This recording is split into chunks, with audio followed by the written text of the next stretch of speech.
Hello and welcome to the Ruslan Belov channel. Today we will discuss the situation in Ukraine as of July 14, 2025. A tremendous number of significant and interesting events have taken place today, so let's get started. Before we begin, just a few words. If we assess all the news and developments across the entire line of contact, from the Kherson direction to the Sumy front, only one word comes to mind: crisis. A crisis of command and a crisis within the ranks of the Ukrainian armed forces. Overall, the situation is extremely difficult. However, if we look at specific areas, such as the Pokrovsk sector, the unfolding situation around Pokrovsk can only be described as agonizing. Let's proceed in order, starting today from the Zaporizhia front and moving gradually towards Sumy. Zaporizhia. Today, pro-Ukrainian sources have published several videos, the most important of which come from the northeastern part of the settlement of Kupiansk. In the footage, we see Russian troops clearing another building on the northeastern outskirts. Moments later, a Ukrainian drone strikes presumed Russian positions. This incident occurred at this exact location, and based on this footage from objective control, we mark Kupiansk as fully under Russian control. Today, there is sufficient evidence to confirm that the settlement of Kupiansk is now entirely under the control of the Russian armed forces, including its northern outskirts. At present, Russian forces are advancing northward into the village of Plavny. Fierce fighting is ongoing in the central part of that village, Hulipole sector.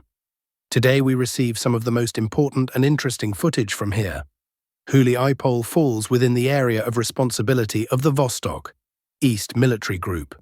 Today, this group and affiliated Telegram channels have published this objective control footage. The video shows the process of clearing the settlement and pushing Ukrainian formations north or northwest. The footage includes artillery preparation, settlement clearing, the movement of Russian units, and, in the final frames, multiple Russian flags raised across the village of Malinivka. Based on this footage and numerous geolocations, we fully mark Malinivka as under Russian control. Fighting for Malinivka has been ongoing since 2022 with varying success. Yesterday, the map showed control over the southern and southeastern part of the village, while most of Malinivka was in the grey zone. Conflicting reports led to frequent remapping. Today, we have reliable proof that the Russian army has completely cleared the village. Naturally, the question arises: where will the Russian army move next? There are several possibilities: moving west toward Chervona and Zeleny High to encircle Hulipole from the east, or advancing toward Poltavka and Okhotnichio. Most military analysts believe Russian forces will gradually expand their presence both westward and northward to approach main supply routes from Hulipole to Uspanivka. Dnipro direction. For the first time, we observe a relative calm here. Recently, this area was marked by rapid Russian advances. In just a few weeks, Russian forces pushed forward from the settlement of Kamar, clearing villages like Perebudova, Mern, Podubna, Tolstoy, Zorko, Zaporizhia, and Yalta. Today, no changes have been reported. Russian forces appear to have paused for regrouping. They have secured a strong foothold on the Ukrainian side of the Mokra-Yala River. Evacuation of the wounded, ammunition resupply, and frontline stabilization are likely underway. In a few days, the Vostok group may resume its advance toward Velika Mikhailivka. Speaking of Velika Mikhailivka, new footage confirms yesterday's missile or FAB strike. The bridge from Velika Mikhailivka to the south has been almost completely destroyed. This bridge was vital for the Ukrainian armed forces to support their garrison in this sector. Pokrovsk agglomeration. As I mentioned earlier, the events unfolding in the Myrnohrad area and around the Pokrovsk agglomeration resemble agony. Today's map changes and developments suggest that the northeastern flank of the entire Pokrovsk front has collapsed. Ukrainian forces are retreating, unable to stabilize the front line. Before we proceed, let's compare yesterday's and today's maps. Yesterday, Russia's Ministry of Defense reported that the village of Mykolaiivka had come under Russian control. At the time, there was confusion. There are multiple Mykolaiivkas in the area. However, most experts now believe it was the Mykolaiivka south of Novoekonomichny that was cleared. Yesterday also brought reports of a large-scale Russian offensive that broke the front line from Novoekonomichne northward toward Novotoretsk. Today we see further map adjustments. On July 14th, few expected such a deep and successful breakthrough into Ukrainian defenses. The updated map shows corrections in three main directions: toward Krasny Lyman and Rodinske, toward the village of Fedorivka, from Mern and Shevchenko, one northwest toward Mayak. Let's break each of these down, southward. Ukrainian footage shows Russian troops occupying buildings in the northern part of Novoekonomichne. We mark this area based on that evidence. Later, more Ukrainian footage showed Russian saboteurs moving through fields deep toward Krasny Lyman and north of Myrnohrad. Ukrainian FPV drones struck these Russian groups. One incident occurred near Kamarivka, on the outskirts of Krasny Lyman. Another was near the village of Razin. This footage, along with earlier Novoekonomichne footage, justifies our new map updates. The depth of this Russian advance suggests a push into Krasny Lyman, and from there possibly toward Rodinske, aiming to cut the T0515 road, one of Pokrovsk's main supply routes. While they haven't reached the road yet, the direction is clear. Fedorivka. Ukrainian footage shows FPV drone strikes against Russian troops in the eastern part of Fedorivka. Several incidents and geolocations are confirmed.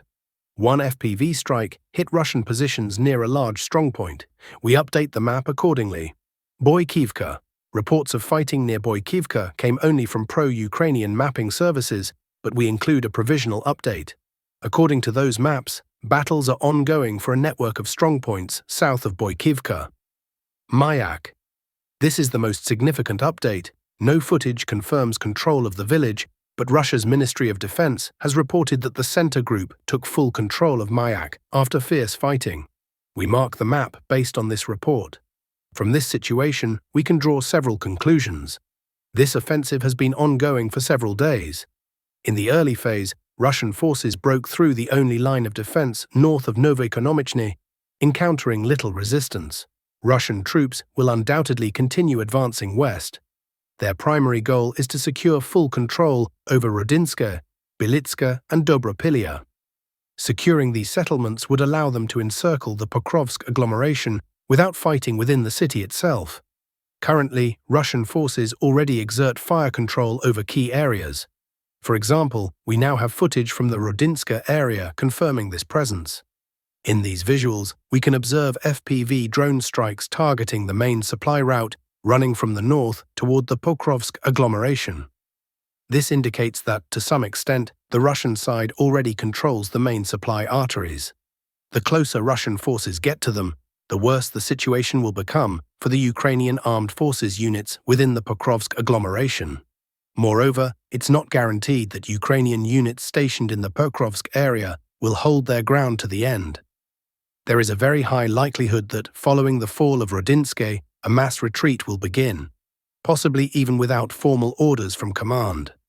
Moving on to Belitska, here are more visuals from objective control sources. This time we can see a garage complex that has been almost completely wiped off the map, presumably as a result of several Geran drone strikes. It appears these areas may have been used as service centers for equipment repairs, or perhaps as assembly points for drones. And now we move to the most distant settlement, Dobropilya. Footage from this area shows, in broad daylight, Russian FPV drones striking a vehicle depot where a large number of Ukrainian military vehicles had been observed. Virtually all equipment in the area was destroyed by the drones. A large number of civilian vehicles were also obliterated in the aftermath of the strike.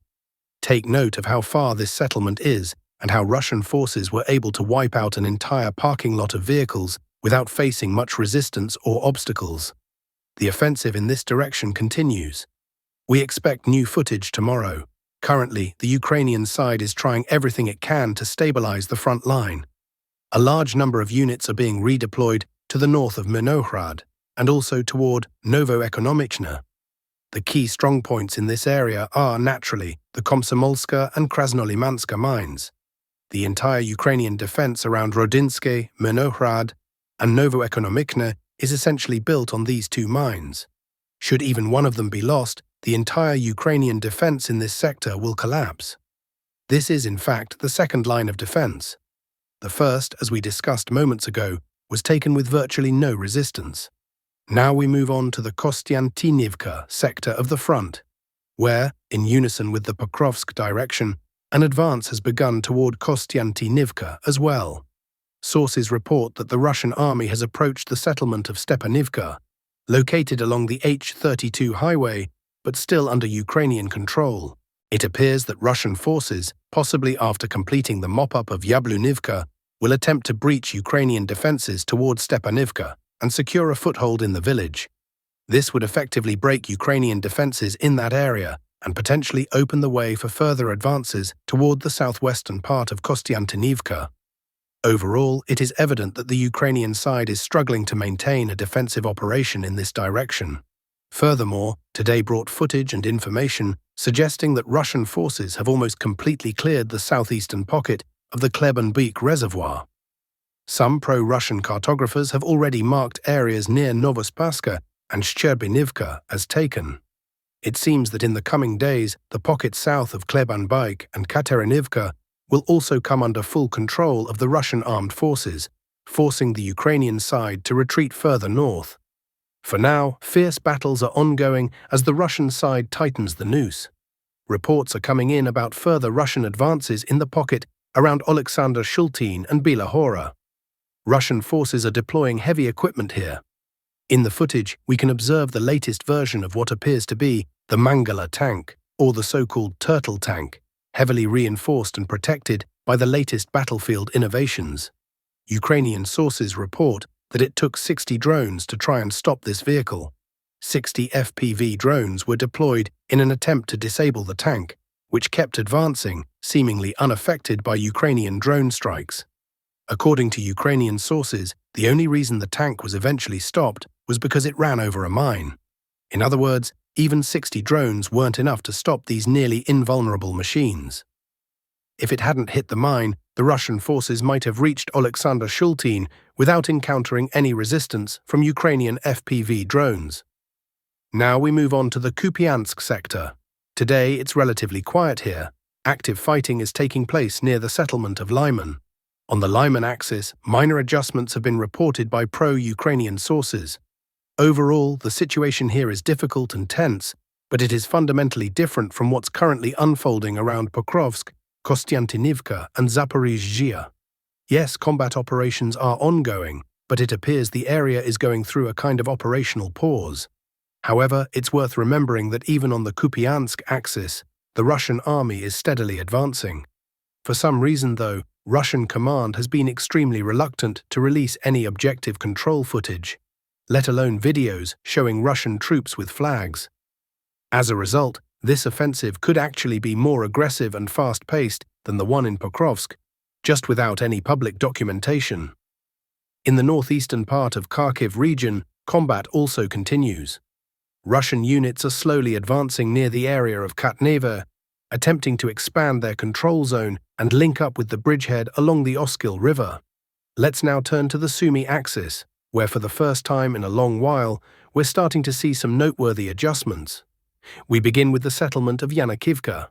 Today, Ukrainian sources have published footage from objective control drones showing FPV drone strikes against Russian units trying to push into the western part of the village. We can see how the clearing operation unfolds. Russian assault troops move gradually from building to building, but after being detected by FPV drones, they were forced to pull back. Based on the confirmed presence of Russian units, the western part of the village has been marked accordingly. So we can clearly see that fighting continues. As for Kondrativka, reports today suggest that the Russian army has managed to stabilize the front line. Despite continued strikes and assaults by Ukrainian forces, the Russians have retained control of the village.